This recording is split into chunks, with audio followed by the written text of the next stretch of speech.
Taste the Daily. பேரறிஞர் அண்ணாவின் நினைவு நாளில் அவரது கொள்கையை பின்பற்றுவது அண்ணா தொடங்கிய இயக்கமா அல்லது அண்ணாவின் பெயரில் உள்ள இயக்கமா என்பது குறித்த செய்தி தொகுப்பை தற்போது பார்க்கலாம்.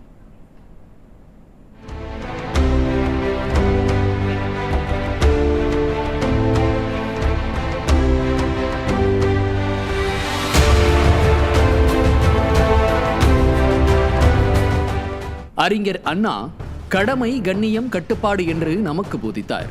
அதை கட்டிக்காக்கின்ற இயக்கமாக புரட்சி தலைவரால் உருவாக்கப்பட்டு, புரட்சி தலைவியால் கட்டி காக்கப்பட்டு, புரட்சி தமிழரால் வழி நடத்தப்படுகின்ற இயக்கமாக அதிமுக உள்ளது. அதே சமயம் அண்ணாவால் உருவாக்கப்பட்ட திமுகவானது கோபாலபுர குடும்பத்தை காப்பதே கடமை, அந்த குடும்பம் சொல்வதை செய்வதே கட்டுப்பாடு, அதன் வாரிசு அரசியலை வளர்த்தெடுத்து அடிமை சேவகம் செய்வதே கண்ணியம் என திருவாரூர் குடும்ப கட்சியாக தீந்து போய் நிற்கிறது.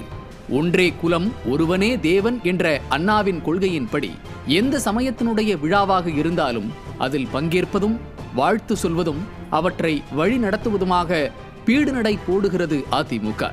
ஆனால் கோபாலபுர கட்சியோ பண்டிகைக்கு வாழ்த்து சொல்லும் மனிதநேயம் கூட இன்றி நவீன தீண்டாமையை கடைபிடிக்கிறது. அதிமுக ஒரு சமயத்தாரும் குலத்தாரும் எந்த ஒரு உயர் பொறுப்பையும் அடையக்கூடிய சுயமரியாதை இயக்கமாக சுடர்விடுகிறது. ஆதி திராவிடரை சபாநாயகராக்கியும் பொது தொகுதிகளில் நிற்க வைத்தும் அழகு பார்த்தது. ஆனால் திராவிட மாடலோ ஒவ்வொரு தொகுதியிலும் எந்த ஜாதிக்கு செல்வாக்கு இருக்கிறது என்று பார்த்து பார்த்து தொகுதி ஒதுக்கி வருகிறது. அவ்வளவு ஏன், கட்சியின் உயர் பொறுப்பில் இருப்பவர் நின்ற தொகுதி பொது தொகுதியான பின் அங்கு சீட் தராமல் மலையில் இடம் கொடுத்து மகிழ்ச்சி கொண்ட கழகம் அது.